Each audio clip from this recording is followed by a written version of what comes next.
جنگل میں رکھ دیا جائے تو مکھیاں جیسے اس کے اوپر گرتی ہیں نا، ایسے بھارے جسم پر بیماریاں گرتی ہیں۔ ہمیں اپنے آپ کو درست رکھنا چاہیے، کھانا کم چاہیے، تھکانا زیادہ چاہیے، بندہ ٹھیک رہے گا۔ صاحب اپنی خوراک نہیں آپ نے بتائی؟ میری خوراک تو ڈاکٹر ظفر اقبال لودھی صاحب ہیں، سائی وال والے، وہ تجویز کرتے ہیں، آنکھیں چیک کرتے ہیں، آنکھوں کا پرنٹ لیتے ہیں، تو وہ ماشاءاللہ بتا دیتے ہیں کہ یہ چیز آپ کے معدے کے لیے، آپ کا معدہ فلاں چیز کے لیے بنا، فلاں چیز کے لیے نہیں بنا۔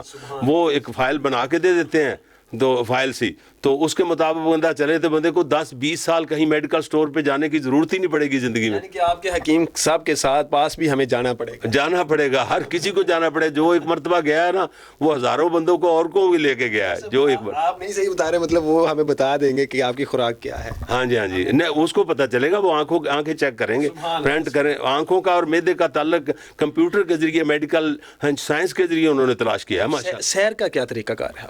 سیر کا طریقہ، سیر بندے کو دیکھو ہونا تو یہ چاہیے، خالی پیٹ بندہ ہاں جی سخت جان جو کام کرتا ہے نا، دوڑنے والا، بھاگنے والا، پیدل چلنے والا، ایکسرسائز والا، وہ بندے کو چاہیے کہ بندہ مطلب ہے نا خالی پیٹ کرے، ہاں جی ہاں، کھانے پینے کے بعد نہیں۔ تو پھر باقی مسئلہ یہ ہے کہ اگر کسی بندے کا، جیسے ہمارا کوئی ٹائم ٹیبل فکس نہیں ہو سکتا، جب بھی جہاں بھی موقع ملے انسان کو ہاں جی سفروں میں رہے، جب سفروں میں رہتا ہے اس خصوصی خیال کرے کہ میں ہاں جی میری سیر اس طرح نہیں ہو رہی، ہاں جی ایکسرسائز اس طرح نہیں ہو رہی جس طرح میں گھر رہ کے کرتا ہوں، تو بندہ ایسے کم کھائے گا تو اسے ٹھیک رہے گی۔ جی بالکل۔ ناظرین، قاری محمد یعقوب فیصل آبادی حافظہ اللہ ہمیں بتا رہے تھے، اور کسی دن انشاءاللہ ان کے سیر کرتے ہوئے ہم ان سے انٹرویو کریں گے، کسی دن وہاں پہ بھی چھاپہ ماریں گے اور قاری صاحب سے گفتگو ہوگی۔ ناظرین ہم سوالات کی طرف چلتے ہیں۔ ہاں مجھے ایک چیز ناظرین اور بھی یاد آئی، قاری صاحب ہمارے پاس چائے آئی، یہاں پہ ٹی آئی، تو قاری صاحب نے کہا اس کو یار تھوڑا سا دور کر کے رکھیں، تو میں چائے پیتا نہیں ہوں، تو مجھے تو خوشبو بھی نہ آئے اس طرح، مطلب میں نے کہا شاید قاری صاحب کی صحت اس سے بھی خراب ہوتی ہے۔ قاری صاحب یہ حقیقت ہے کہ مطلب چائے بھی نہیں؟ بالکل، چائے میں پہلے بھی نہیں پیتا تھا، لیکن ڈاکٹر ظفر اقبال لودھی کے ملنے کے بعد نا وہ مطلب دودھ اور دودھ سے بنی اشیاء میری بند ہے نا، ہاں جی بکری کا دودھ زیادہ سے زیادہ ہو سکتا ہے، باقی منع ہے مجھے۔ اچھا جی ناظرین، نئے سال کے ساتھ ساتھ الیکشن کی بھی آمد ہے۔ 8 فروری کو الیکشن ہے۔ قاری یعقوب فیصل آبادی حافظہ اللہ سے جانیں گے کہ الیکشن تو آ رہے ہیں، تو اس میں الیکشن کے ساتھ ساتھ جو ہمارے معاشرے میں لڑائی جھگڑے اس وقت جو ہے عروج پر، مطلب ایک کہتا ہے میں نے اس کو ووٹ ڈالیں، ایک کہتا ہے میں اس پارٹی کا ہوں۔ قاری صاحب الیکشن تو آ رہے ہیں، لیے چلے بھی جائیں گے، لیکن ہماری محبتیں کم پڑ جائیں گی، اس پہ آپ کیا کہیں گے؟ جی محترم، دیکھو پہلی بات ہے الیکشن جو ہے نا، یہ ووٹنگ سلسلہ، یہ اسلام میں تو اس کا کوئی جواز نہیں ہے۔ دوسری بات یہ ہے کہ موجودہ جس طرح دنیا پھیلی ہے، موجودہ ماحول کے مطابق، موجودہ زمانے میں جی اسلامی جمہوریہ پاکستان میں جمہوریت کے علاوہ کوئی دوسرا نظام ادھر لاگو ہو بھی جائے تو اس کا قائم رہنا ممکن نہیں ہے۔ یہ مجبوری ہے، اور مجبوری کے پیش نظر اگر ہاں جی اس کو ہمیں چاہیے کہ ہم پہلے اپنے آپ کو درست کریں اور درست بندوں کو، صحیح بندوں کو آگے لے کے آئیں، جو وعدہ وفا کرنے والے ہوں، ہاں جی جس کو بندے کو اگر وہ نیکی کے ساتھ اٹیچ ہوں، دین کو سمجھتے ہوں، ہاں جی ان لوگوں کو ووٹ دینا چاہیے، تاکہ وہ لوگ آگے آئیں گے تو دین پھیلے گا، وہ لوگ ایماندار آگے آئیں گے تو وہ یہ ملک ترقی کرے گا۔ ملک کے لیے فائدہ مند جو لوگ ہیں ان لوگوں کو آگے لانا چاہیے۔ جی بالکل۔ ہاں تو قاری صاحب یہ جو لڑائی جھگڑے پھر ہوتے ہیں، اس پہ لڑائی جھگڑے ہوتے ہیں، یہ تو اپنے آپ کو مطلب لیڈر بننے کے لیے، حالانکہ اسلام میں اس کا جواز ہی نہیں۔ جو لیڈر بننا چاہتا ہے اس کو لیڈر تو دینی نہیں چاہیے، ہاں جی لوگ جس کو لیڈر بنائے وہ لیڈر ہوتا ہے۔ لڑائی جھگڑے کی اس میں ضرورت ہی نہیں۔ کارکنان بھی آپس میں لڑتے ہیں۔ کارکنان کا محترم محمود احمد صاحب، محترم بیٹا جی، کارکن جو ہے نا ان کو اس معاملے میں لڑنا ہی نہیں چاہیے۔ ہاں جی ووٹ جس کو مرضی دیں، لیکن آپ کا ضمیر مطمئن ہو کہ میں صحیح مسلمان بندے کو ووٹ دے رہا ہوں۔ بالکل۔ یہ ایک نالی اور ایک گٹر بنا دینے سے آپ ووٹ اس کو دے دیتے ہیں، یہ ایک آپ کی گواہی ہے، اس کو صحیح استعمال کرنا چاہیے۔ بالکل، یعنی یہ ضمیر کے مطابق، اپنے ضمیر کے مطابق ووٹ دینا چاہیے۔ کوئی بندہ ایک نالی نہیں، آپ کو اربوں روپے کے محل بھی تعمیر کر دے تو اس کو ووٹ نہیں دینا چاہیے اگر غلط بندہ ہے تو۔ ہاں جی غلط بندہ ہے، بالکل۔ جی ناظرین، بالکل آپ نے ضمیر کے ساتھ دیکھیں کہ یہ بندہ کس قدر ملک پاکستان کا وفادار ہے۔ بالکل اسی حوالہ سے قاری صاحب سے پوچھتے ہیں، قاری صاحب آپ بھی الیکشن لڑ رہے ہیں پھر؟ جی الیکشن تو میں نہیں لڑ رہا جی، نہ لڑنا چاہتا ہوں۔ نہیں تو گھر میں ہی آپ الیکشن لڑ رہے ہیں. نہیں میں الیکشن لڑوں تو اللہ کے فضل سے میری سیٹ تو گھر سے ہی نکلے گی. ناظرین بالکل میں پیغام دینا چاہوں گا کہ ہم اپنے حلقہ احباب کے جو M N A M P As ہیں, قاری صاحب کے پاس ماشاءاللہ ایک ووٹ بینک, اچھا ووٹ بینک ہے, تو کیوں نہ ہو کہ ان کی طرف وزٹ کیا جائے اور اپنے ووٹ بینک کو ان کے ووٹ بینک کو اپنی طرف لیا جائے. قاری صاحب آپ کا ماشاءاللہ کتنا ووٹ بینک ہے؟ ماشاءاللہ کافی سارے ووٹ بینک, پورا محلہ ہی بنتا ہے ماشاءاللہ. آپ کی یعنی کہ یعقوب ٹاؤن ہی بنے گا انشاءاللہ. اچھا اللہ نہ کرے, مطلب اگر رشوت کے طور پہ جو لوگ کرتے ہیں, آپ اگر لینا چاہیں تو آپ کو تو پراڈو مل سکتی ہے. مل سکتی ہیں, کئی پراڈو مل سکتی ہیں, لیکن پراڈو کا مسئلہ نہیں, ہمیں اللہ نے سب کچھ دیا ہوا ہے. اللہ مزید, اللہ سے ہم مانگیں گے, کسی سے ہم 1 روپیہ بھی نہیں مانگتے اللہ کے فضل و کرم سے. باقی انشاءاللہ ہمیں کوئی خرید نہیں سکے گا. ہاں جی, اربوں روپیہ ہمارے قدموں میں پھینک دیں, لیکن پھر بھی ہم ووٹ اس کو دینا ہے جو ایماندار اور دیانتدار آدمی ہوگا. جی جی بالکل. ناظرین ووٹ بینک اچھا ہے, لیکن ووٹ بینک کا استعمال جو ہے وہ بالکل ایماندار بندے کے اوپر کرنا چاہیے. ماشاءاللہ قاری صاحب کے اپنے ووٹ ہی آپ اندازہ لگا لیں, اگر 30 بچے ہیں تو ووٹ بینک ان کا کتنا بنتا ہے. اور بالکل ناظرین الیکشن یہ لڑ رہے ہیں نہیں لڑ رہے انہوں نے بتا دیا, ٹھیک ہے. اسی حوالے سے قاری صاحب کا ووٹ بینک, اور قاری صاحب آپ ووٹ کس کو دیں گے؟ ووٹ جی مجھے یہ ہے کہ جو آدمی مجھے ایسا لگے گا نا کہ یہ وعدہ وفا کرے گا, پاکستان کے لیے جو 1 نمبر آدمی ہو, اپنی جان قربان کرنی پڑے تو پاکستان کے لیے جان قربان کر دے, اسلام کے لیے اپنی جان قربان کرنی پڑے تو جان بھی قربان کر دے. مال کیا ہوتا ہے, اور جھوٹے وعدے کرنے والے کو تو ووٹ دینا ہی نہیں نا. اللہ کے فضل صحیح جو وعدہ کرے اور وعدہ نبھائے, ان کو ووٹ دینا ہم نے. جی بالکل. ناظرین مذہبی جماعتیں بھی اس وقت الیکشن میں حصہ ڈال چکی ہیں, کود پڑی ہیں. مذہبی جماعتیں بھی جس طرح کے سیاسی کارکنان آپس میں کرتے ہیں, سیاسی کارکنان مذہبی جماعتوں کے وہ کس قدر سوشل میڈیا کے اوپر ایک دوسرے کے ساتھ طوفان بدتمیزی اس وقت کر رہے ہیں. اور آیا کہ سوشل میڈیا کے اوپر مذہبی جماعتوں کے کارکنان کو ایسا کرنا چاہیے. ماشاءاللہ آپ حافظ قرآن ہیں, آپ قاری ہیں, لیکن آپ ایک دوسرے کے خلاف زبان استعمال کر رہے ہیں. لیکن آپ کو اس چیز کا اندازہ ہونا چاہیے کہ آیا کہ ہم دیندار طبقے ہیں, ہماری مذہبی جماعتیں. کر سب اس پہ آپ کیا کہیں گے؟ یہ لوگ اسلام کے لیے ایک بدنما داغ ہیں جو آپس میں لڑتے اور جھگڑتے ہیں. دیکھو ووٹ الیکشن آئے گا چلا جائے گا, لیکن آپس میں جو محبتیں وہ قائم رہنی چاہیے ہیں جی. اور اس کو یعنی اناء کا مسئلہ نہیں بنانا چاہیے. ایک مثال اختلافات جو ہے نا, اختلافات جس نظم میں, جس تنظیم میں, جس معاملے میں اختلافات ہوں, اختلافات میں یہ ہوتا ہے کہ دوسرے کو بندہ جہنم رسید کرنے کی کوشش کرتا ہے کہ وہ جو جس بندے کے ساتھ وہ اٹیچ ہے وہ بھی جہنم میں جائے گا, اور اٹیچ ہونے والا بھی جہنم میں جائے گا. جس کے ساتھ ہم اٹیچ ہیں ہاں جی, وہ بندہ, وہ ہمارا لیڈر, وہ جنتی ہے, اور ہم بھی سارے جنت میں جائیں گے. یہ ایسا جنت جہنم کا انہوں نے نظام بنا رکھا ہے. اللہ معاف فرمائے, اللہ تعالیٰ ہمیں توفیق دے کہ ہم ان چیزوں سے بچتے رہیں. ان کے سرپرستوں کو پھر ان کو سمجھانا چاہیے نا. جی جی بالکل بالکل. سرپرست جو قائدین ہیں ان کو سمجھانا چاہیے. قائدین کیسے سمجھا سکتے ہیں جو خود ہی اس بات پہ دھنسے ہوئے ہیں, وہ کیا بنے گا اس کا. جی جی بالکل. ناظرین عوامی خطیب جو ہوتے ہیں, عوامی خطیب جب اسٹیج کے اوپر ہوتے ہیں تو اسٹیج کے اوپر عوامی خطیب کو ایک ٹائم دے دیا جاتا ہے, آدھے گھنٹے کا, پونے گھنٹے کا. تو اس پہ جب عوامی خطیب تقریر کر رہا ہوتا ہے تو پیچھے سے اسٹیج سیکرٹری ان کو کہہ دے کہ جی آپ یہ غلط کر رہے ہیں, آیا کہ وہ عالم دین کی توہین ہے یا عالم دین نے وہ غلط کر لیا کہ ٹائم کی پابندی نہ کر کے. کر سب اس پہ کیا کہیں؟ جی محترم, اس میں معاملہ یہ ہے کہ دیکھو جو ٹائم اسٹیج سے دیا جائے نا, بندہ اس ٹائم ٹیبل کے مطابق چلے, کیونکہ کانفرنس جلسہ کروانے والوں نے پورا ایک شیڈول طے کیا ہوتا ہے ہیں جی, اور اس کے مطابق چلیں گے تو خلبلی نہیں مچے گی اور بندے کی بات میں وزن بھی رہے گا.